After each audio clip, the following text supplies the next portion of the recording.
Morning વિદ્યાર્થી મિત્રો, આગળના લેક્ચરમાં આપણે ઉદાહરણ 4.5 જોયું અને એમાં આપણે t સમયે વેગ અને t સમયે પ્રવેગ, તો જ્યારે જ્યારે આપણે વેગ અને પ્રવેગના સમીકરણો ઉપયોગમાં લઈએ સદિશ ચેપ્ટરને અનુરૂપ, ત્યારે આપણે એમની દિશા અને એમના ઘટકો ધ્યાનમાં લેવા પડે. ચેપ્ટર 3 ના કિસ્સામાં જો આપણે જોઈએ તો એમાં પણ અચળ પ્રવેગી ગતિના સમીકરણો આવતા હતા, પણ એ સમીકરણો માત્ર ને માત્ર એક પરિમાણિક ગતિ દર્શાવતા હતા. એક પરિમાણિક ગતિ દર્શાવે ત્યારે એમાં માત્ર ને માત્ર દિશાને અનુરૂપ પ્લસ ઓર માઇનસ જ થતું હતું. એટલે આપણે એમને એમના એકમ સદિશો વડે રજૂ કરતા ન હતા. તો ત્યાં બીજું એક, એમાં માત્ર ને માત્ર આપણે મૂલ્યની પણ ગણતરી કરતા હતા. જ્યારે આ ચેપ્ટરમાં મૂલ્ય ઉપરાંત દિશાની પણ ચર્ચા કરવાની આવે છે, એટલા માટે આપણે એમના ઘટકો સાથે રજૂ કરેલા વેગ, પ્રવેગ અને સ્થાનાંતર, ત્યારબાદ સાપેક્ષ વેગ અને સાપેક્ષ સ્થાનાંતર આપણે ચેપ્ટર 3 માં ભણી ગયા વિદ્યાર્થી મિત્રો. અહીંયા સાપેક્ષ વેગ એ જોઈએ તો આ રીતનો છે. સાપેક્ષ વેગ, સાપેક્ષ વેગમાં ચેપ્ટર 3 માં આપણે ભણી ગયા હતા કે સાપેક્ષ વેગ કેને કહીએ, તો કે બે પદાર્થ ગતિ કરતા હોય, આ બે પદાર્થ ધારો કે એક જ દિશામાં ગતિ કરતા હોય, પણ બંનેના વેગ જો સમાન હોય અને એક દિશા એક જ હોય, તો એની સાપેક્ષે b નો વેગ અને b ની સાપેક્ષે એનો વેગ શૂન્ય હોય, સમાન વેગ સાથે એક જ દિશામાં જતા હોય ત્યારે. જો એ બે સમાન વેગ હોય પણ દિશા અલગ અલગ હોય, સમાન ઝડપ હોય પણ દિશા અલગ અલગ હોય, ત્યારે એ બંનેનો સાપેક્ષ વેગ એકબીજાનો સાપેક્ષ વેગ કા પ્લસ મળશે અને કા માઇનસ મળશે. એટલે કે બંને વેગનો સરવાળો થશે અથવા બંને વેગની બાદબાકી થશે, જે તે સંજ્ઞા ઉપર અને મૂલ્ય ઉપર ડિપેન્ડ થશે. તો સાપેક્ષ વેગ એટલે એકની સાપેક્ષે બીજાનો વેગ, જે આગળ ઉપર આપણે ભણી ગયા હતા, પદાર્થ એકનો પદાર્થ બેની સાપેક્ષે વેગ કઈ રીતે રજૂ કરતા હતા કે ધારો કે પદાર્થ A અને પદાર્થ B એ ગતિ કરે ત્યારે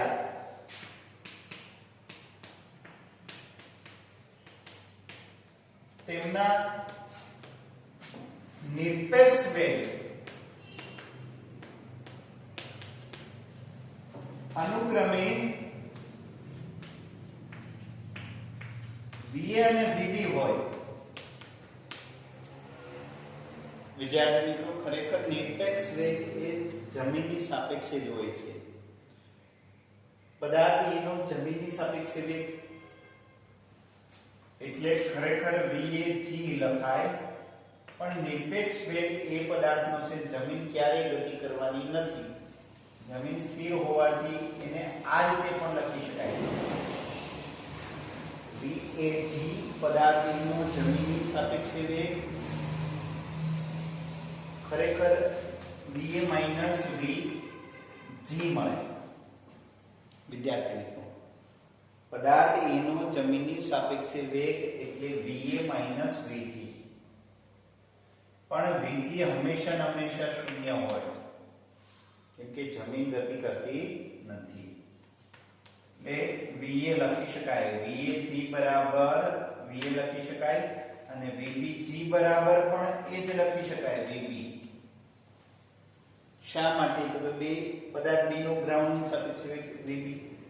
તો આ બંને વેગ છે એ પોતપોતાના વેગ નિરપેક્ષ વેગ તરીકે લઈ શકાય. શા માટે? તો કે એ હંમેશા જમીનની સાપેક્ષે હોય, એટલે આ બંને નિરપેક્ષ વેગ છે. હવે જો પદાર્થ એનો B ની સાપેક્ષે વેગ જોતો હોય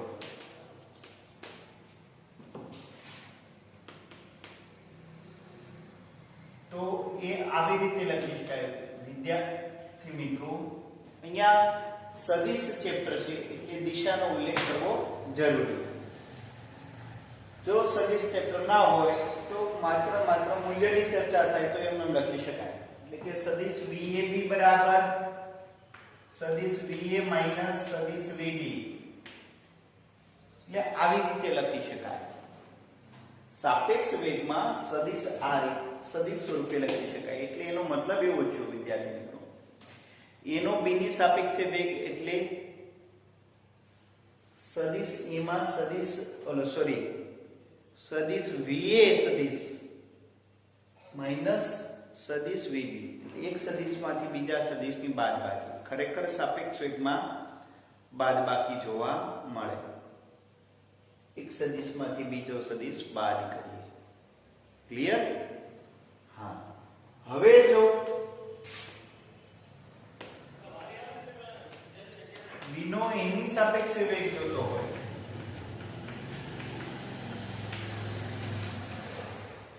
તો કઈ રીતે લખી શકાય? તો VBA સદિશ is equal to VA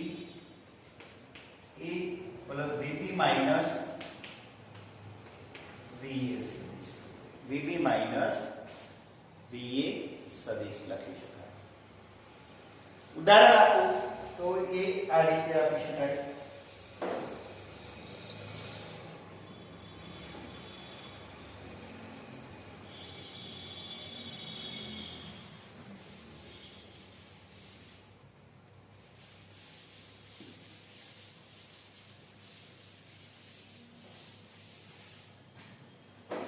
example આપો. ધારો કે બે પદાર્થ A અને B સમાન મૂલ્યો સાથે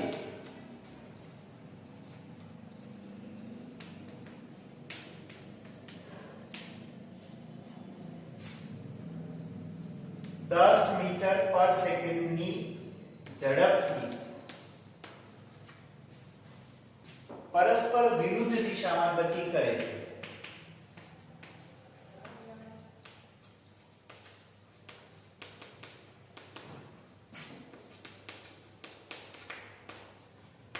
ત્યારે VAB સદિશ અને VBA સદિશ મેળવો. એનો મતલબ એમ કે એનો B ની સાપેક્ષે વેગ અને B નો A ની સાપેક્ષે વેગ મેળવો.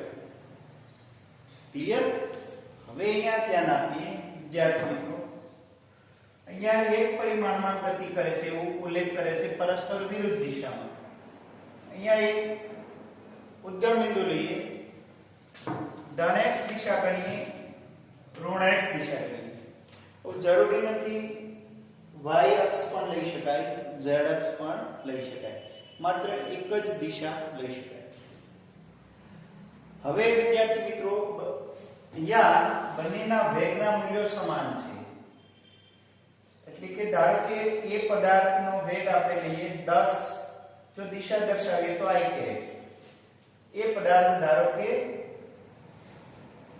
ધન x દિશામાં ગતિ કરે છે, તો B પદાર્થનો વેગ કેટલો લઈ શકીએ આપણે?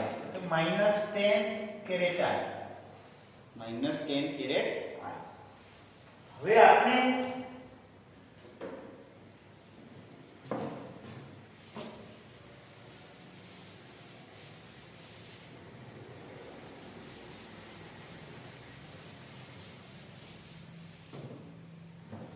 પહેલું આ મેળવવાનું છે VAB. તો આપણી પાસે સમીકરણ આ છે પદાર્થ A નો B ની સાપેક્ષે વેગ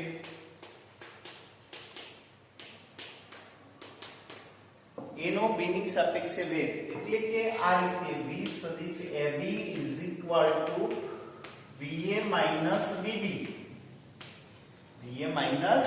VB ક્લિયર. હવે આ સૂત્રમાં આપણે એનો મતલબ એમ છે કે બે સદિશની બાદબાકી છે, બે સદિશની બાદબાકી છે.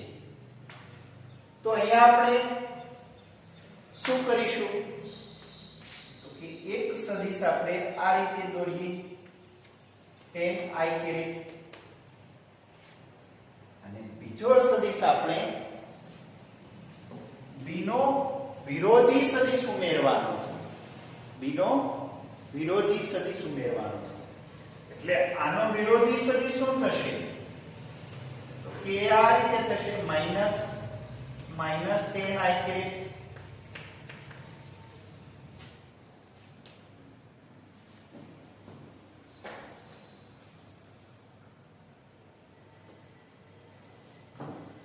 આનો વિરોધી સદિશ આ છે એટલે માઈનસ bb શું થશે કે plus tan i caret. Clear. એટલે આના શીર્ષ પર આપણે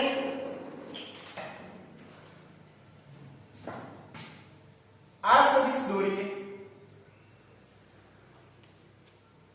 tan i કેરેટ, આ માઈનસ bb સદિશ દોર્યો અને આ va સદિશ દોર્યો તો આપણને આ સદિશ કેટલો મળશે તો કે tan i caret minus tan i caret is equal to 20 i caret મળશે. તો આ કુલ ટોટલ આપણને મળશે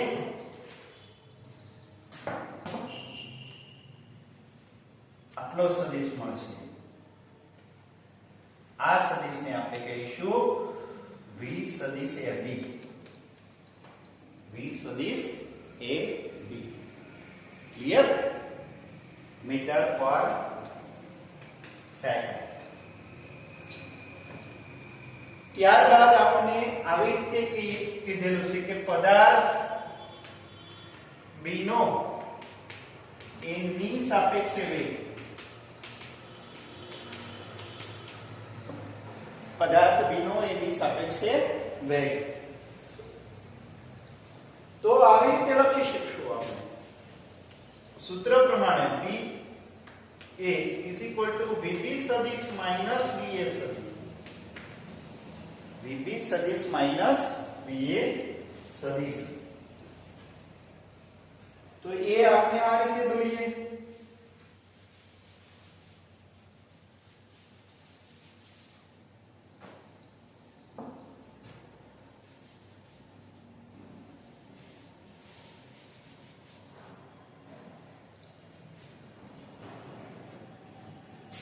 આ આપણે VB સદિશ દોરીએ. ક્લિયર. હવે આ સદિશમાં આનો વિરોધી સદિશ ઉમેરીએ તો એનો વિરોધી સદિશ VA = tan i કેરેટ થશે. તો આ સદિશ આપણે આમાં ઉમેરીએ એના શીર્ષ પર એટલા જ મૂલ્યનો -VA સદિશ ઉમેરીએ. એટલે એનો મતલબ એવો થયો કે આને આપણે આમ પણ લખી શકીએ સદિશ B minus VA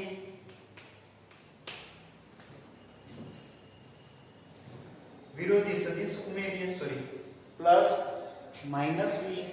ક્લિયર. તો હવે આ આપણને જે મળશે એ આપણને પરિણામી સદિશ VBA મળશે.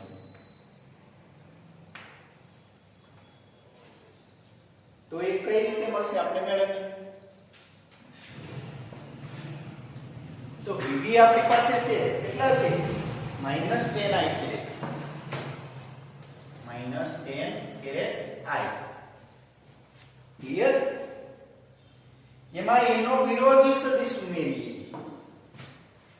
-tan i caret. આનો વિરોધી સદિશ એટલે આપણને મળશે -20 r VBE. તો આ પદાર્થ B નો A ની સાપેક્ષે વેગ મળ્યો, પદાર્થ A નો B ની સાપેક્ષે વેગ મળ્યો. હવે અહીંયા વિદ્યાર્થી મિત્રો આના ઉપરથી આપણે એક તારણ મળશે. VAB mod is equal to VBA બંનેના મૂલ્યો સમાન મળશે. A ની સાપેક્ષે B અને B ની સાપેક્ષે A બંનેના મૂલ્યો સમાન મળશે, પણ દિશા કેવી મળશે? પરસ્પર વિરુદ્ધ દિશા મળશે. અને જો આમ લખીએ આપણે VAB is equal to minus VBA minus B. ત્યાં ઋણ નિશાની એ દિશા દર્શાવે. શું દર્શાવે? દિશા. બંનેના મૂલ્યો સમાન હોય, પરસ્પર દિશા વિરુદ્ધ મળે. તો આ બંનેનો સાપેક્ષ વેગ હતો. સદિશ સ્વરૂપે સાપેક્ષ વેગ આ રીતે લખી શકાય વિદ્યાર્થી મિત્રો. ક્લિયર? માત્ર ને માત્ર આપણે એના જો ઘટકો આપેલા હોય તો ડાયરેક્ટલી તફાવત જ લઈ શકીએ છીએ. જેમ બે સદિશની બાદબાકી લેતા હતા એવી રીતે જ બે સદિશની બાદબાકી લઈ શકાય. જો બંને સદિશો એના ઘટકોના સંદર્ભમાં આપેલા હોય તો, અન્યથા આવી રીતે ડાયરેક્શન આપી અને મેળવી શકાય. સેમ આવું જ કંઈક ઉદાહરણ છે ટેક્સ્ટ બુકમાં, એ આપણે લઈએ 4 પોઈન્ટ. ઉદાહરણ 4.6 ઉદાહરણ 4.6 લઈએ.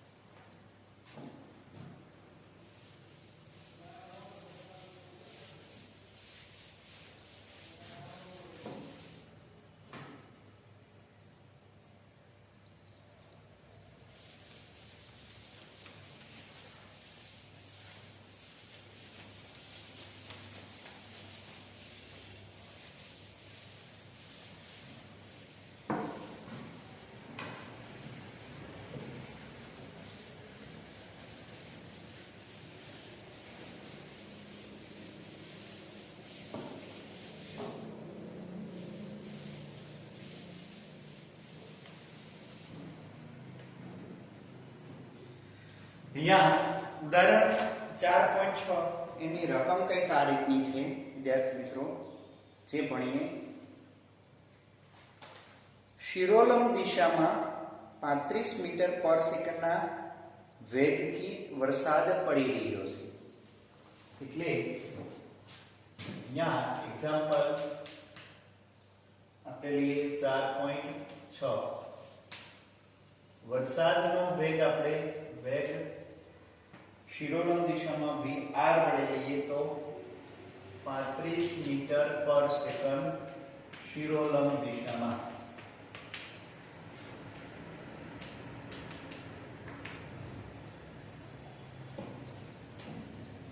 વેગથી પડી ગયો છે. કોઈ મહિલા પૂર્વથી પશ્ચિમ દિશામાં 15 મીટર પર સેકન્ડ ઝડપથી સાયકલ ચલાવી રહી છે. વરસાદથી બચવા માટે તેણીએ કઈ દિશામાં છત્રી રાખેલી હશે? એટલે અહીંયા સાયકલ સવારનો વેગ પૂર્વથી પશ્ચિમ દિશામાં છે, પૂર્વથી પશ્ચિમ દિશામાં. બાઇસિકલનો વેગ 12 મીટર પર સેકન્ડ પૂર્વથી પશ્ચિમ દિશામાં.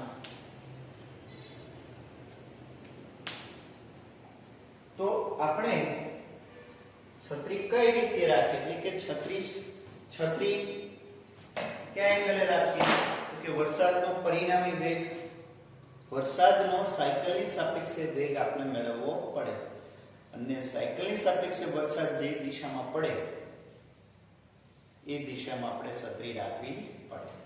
એટલે વરસાદનો સાયકલની સાપેક્ષે વેગ મેળવવો પડે. ક્લિયર? અહીંયા આપણે વિદ્યાર્થી મિત્રો જો આપણે ડાયરેક્શનની વાત કરીએ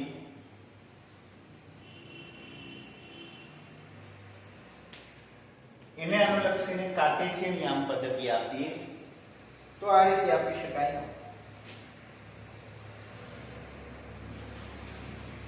અહીંયા પૂર્વ, પશ્ચિમ, ઉત્તર, દક્ષિણ. હવે આપણે કોઈ એક બિંદુ લઈએ, ધારીએ, ઉદ્ગમ બિંદુ, અથવા અહીંયા જ લઈ લઈએ તો આ વેગ દર્શાવીએ 35 મીટર પર સેકન્ડ શિરોલંબ દિશામાં, એટલે અધો દિશા. અહીંયાથી એક સદિશ દોરીએ આપણે 35 મીટર પર સેકન્ડ. વિદ્યાર્થી 35 સેન્ટીમીટરનો દોરો, કેમ કે બંનેમાં કોમન ફેક્ટર નથી કઈ. જો બંનેમાં કોમન ફેક્ટર હોય તો લંબાઈ આપી શકાય. ક્લિયર? અથવા 2 સેન્ટીમીટર અથવા 5 સેન્ટીમીટરનો સદિશ દોરી શકાય. પણ એ હાલ અત્યારે આપણે કોઈ દર્શાવવાની જરૂર રહેતી નથી, કેમ કે આ સદિશ મોટો દર્શાવી આ નાનો દર્શાવી.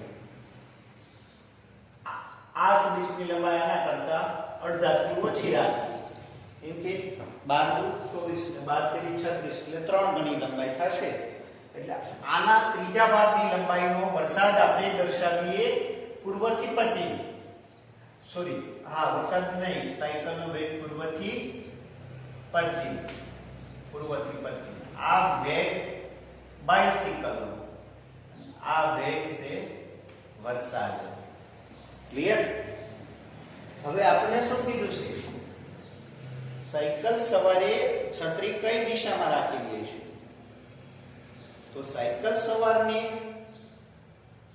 કયા એંગલે વરસાદ પડતો હોય છે એ મેળવવું પડે. તો સાયકલ સવારને કયા એંગલે વરસાદ અનુભવાતો હશે, એટલે એનો મતલબ એવો થયો કે વરસાદનો સાયકલ સવારની સાપેક્ષે વેગ મેળવવાનો રહેશે. કેમ કે આપણે વરસાદની દિશા મેળવવાની શા માટે જરૂર છે? તો કે આપણે છત્રી વરસાદની દિશામાં રાખવાની છે. એટલે અહીં વરસાદનો સાયકલ સવારની સાપેક્ષે વેગ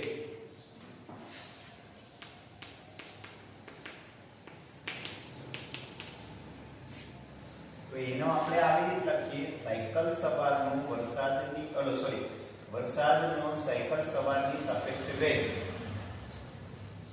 VRB is equal to સદિશ VR minus સદિશ VP. હવે બી સદિશનો વિરોધી સદિશ આમાં ઉમેરવાનો થાય. તો અહીંયા આપણે આવી રીતે વિચારીએ, આ માઈનસ VP અને સમાંતર બાજુ ચતુષ્કોણ લઈ લઈએ અને આ થશે એ પરિણામી વેગ થશે, જે આપણને મળશે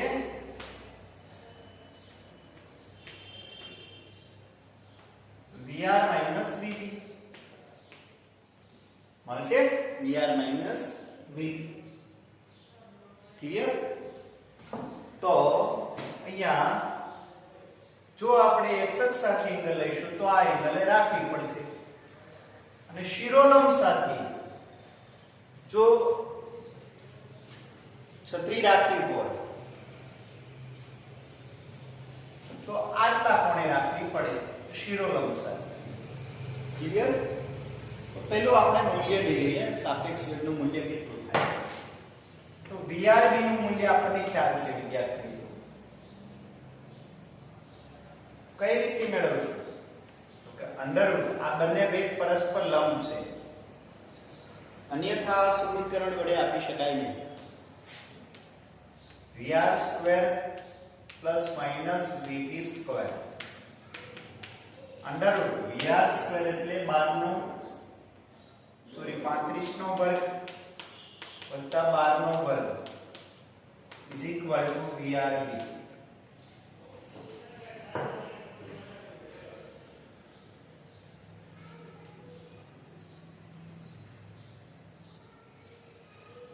જેનું મૂલ્ય તમે જાતે મેળવી શકો છો વર્ગમૂળ કાઢી. હવે આપણે દિશાની વાત કરીએ તો અહીંયા ધ્યાન આપીએ. આવી રીતે કાટકોણ ત્રિકોણ ધ્યાનમાં રાખીએ. કાટકોણ ત્રિકોણ ધ્યાનમાં રાખીએ. આ કાટકોણ ત્રિકોણ ધ્યાનમાં રાખીએ ત્યારે એને અનુલક્ષીને tan થીટા લઈએ. તો tan થીટા એટલે સામેની બાજુના છેદમાં કર્ણ. સામેની બાજુ તો કે VB, આ VB મળશે. ના છેદમાં કર્ણ,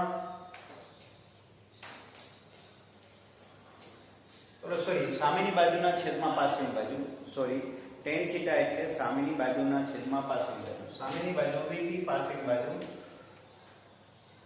VR. અને theta is equal to VB upon VR. VB આપણી પાસે છે 12 upon 35 tan inverse. tan inverse 12/35 એટલે 0.343 સમથિંગ આવે વિદ્યાર્થી. અરે એના અનુલક્ષીને થીટા આપણે જો લઈએ તો એપ્રોક્સિમેટ 90 ડિગ્રી જેટલો થીટા મળશે. એટલે કે શિરોલંબ દિશા સાથે 19 અંશના કોણે છત્રી રાખવાની રહેશે. એટલે આ રીતે રાખવાની રહેશે વિદ્યાર્થી.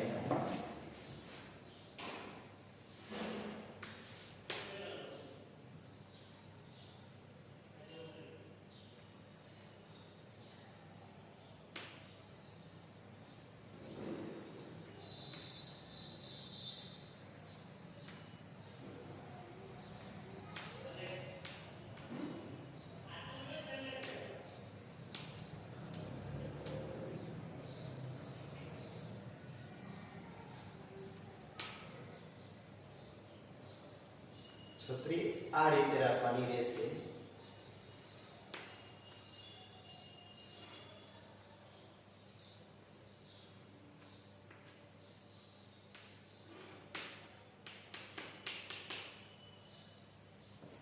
અન્યથા આવી રીતે વરસાદ પડે તો પલળી જાય. એટલે આવી રીતે સાપેક્ષ વેગ સાથે 19 અંશના કોણે છત્રી રાખવી પડે.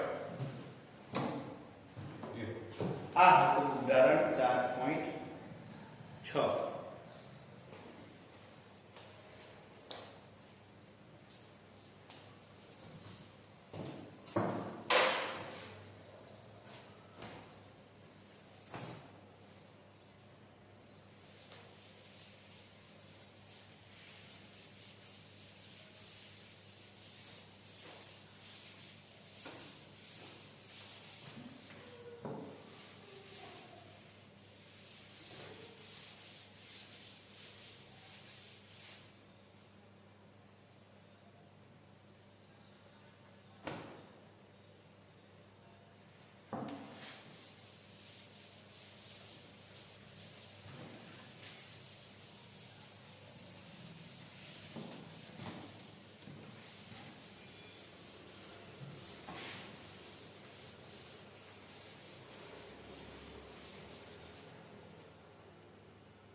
ત્યારબાદ વિદ્યાર્થી મિત્રો સૌથી અગત્યની થિયરી આ ચેપ્ટરની અને આગળ ઉપર ખૂબ જ અગત્યતા ધરાવે એવી થિયરી છે વિદ્યાર્થી મિત્રો.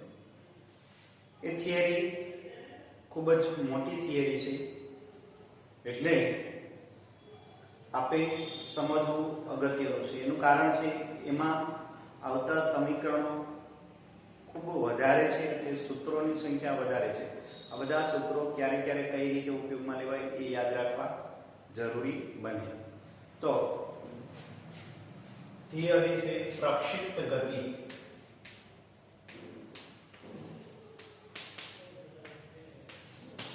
પ્રક્ષિપ્ત ગતિ એટલે શું વિદ્યાર્થી? પ્રક્ષિપ્ત ગતિ એટલે શું એ આપણે સમજવાનું છે. તો અહીંયા જો એની વ્યાખ્યા આપણે આપીએ ને તો આ રીતની આપી શકાય. કોઈ એક એવો પદાર્થ, કોઈ એક પદાર્થ ઉર્ધ્વથી અધો દિશામાં અચળ પ્રવેગ અને સમક્ષિતિજ દિશામાં અચળ વેગ સાથે દ્વિપારિમાણિક ગતિ કરતો હોય ત્યારે એ પદાર્થને પ્રક્ષિપ્ત ગતિ કરે છે તેમ કહેવામાં આવે છે. એની વ્યાખ્યા પહેલા લખાઈ દો, પછી સમજાવી દો. જો પદાર્થ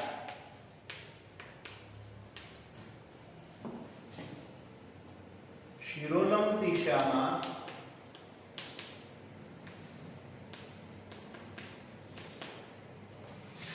અચળ પ્રવેગ અને સમક્ષિતિજ દિશામાં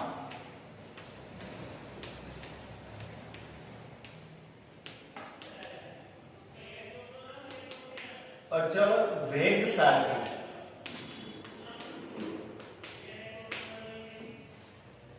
દ્વિપારિમાણિક ગતિ કરતો હોય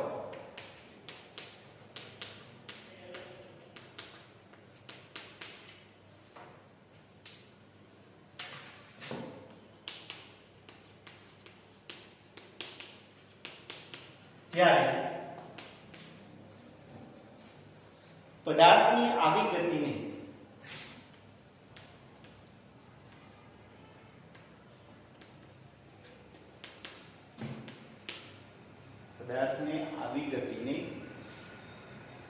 પ્રક્ષિપ્ત ગતિ કહેવામાં આવે છે. પ્રક્ષિપ્ત ગતિ કહે છે.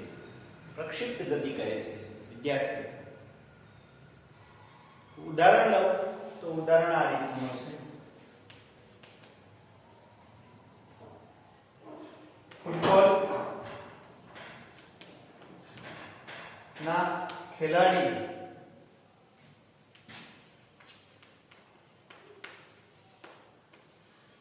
કિક દડાની કિક મારી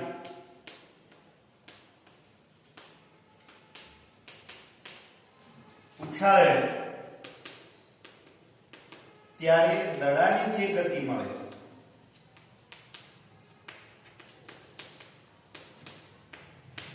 તેને પ્રક્ષિપ્ત ગતિ કહેવાય.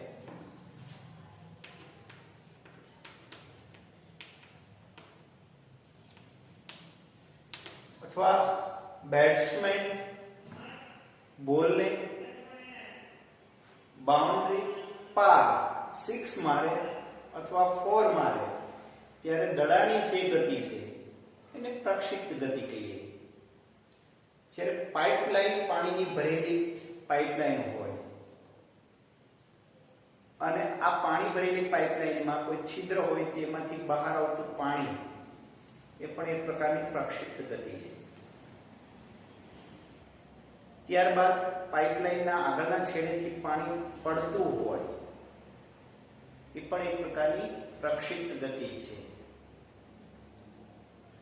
તો અહીંયા બે બાબત અગત્યની છે. એક અચળ પ્રવેગ સાથે અને બીજું અચળ વેગ સાથે. જ્યારે ધારો કે આ દ્વિપરિમાણમાં આપણે વિચારીએ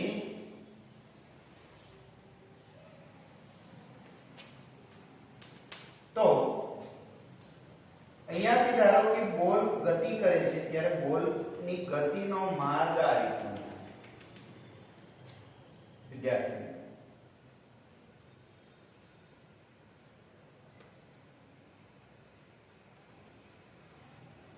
પણ એક ખરું આ બોલ છે એ જે તે બિંદુએ હશે તે બિંદુએ એનો પ્રવેગ અચળ હશે. એ પ્રવેગ ગુરુત્વ પ્રવેગ g જે અધો દિશામાં જશે. દરેક બિંદુએ એનો પ્રવેગ ગુરુત્વ પ્રવેગ અધો દિશામાં જ રહેશે. એટલે અને એ g જેટલો જ હશે કેમ કે એ પૃથ્વીના ગુરુત્વાકર્ષણની અસર નીચે ગતિ કરતો હોવાથી એને એમાં ઉત્પન્ન થતો પ્રવેગ g જ હોય અને એ અચળ હોય. ઉપર જાય ત્યારે g અને નીચે આવે ત્યારે g ના મૂલ્યો અચળ હોય છે કેમ કે ગુરુત્વ પ્રવેગ g નું મૂલ્ય પૃથ્વીની સપાટીથી ઊંચાઈ પર આધારિત નથી. આ થોડા ઘણા આપણા વાતાવરણને અનુલક્ષીને પછી ખૂબ જ ઊંચી હાઈટે એ બદલાય છે. પણ આપણે જે કંઈ જીવાવરણમાં રહીએ છીએ એ જીવાવરણને અનુલક્ષીને જીનું મૂલ્ય કોઈ પણ ઊંચાઈને અનુલક્ષીને અચળ હોય છે. એનું ગુરુત્વ પ્રવેગનું મૂલ્ય અચળ હોય છે. સાથે સાથે પદાર્થ ઉર્ધ્વ દિશામાં તો ગતિ કરે છે, સાથે સાથે સમક્ષિતિજ દિશામાં પણ ગતિ કરે છે. એટલે કે પહેલા બોલ અહીંયા હતો, અંતિમ બોલ અહીંયા પડ્યો, સમક્ષિતિજ દિશામાં પણ અંતર કાપેલું છે, એટલે સમક્ષિતિજ દિશામાં પણ ગતિ કરે છે. એટલે આમ બે પરિમાણમાં ગતિ કરે.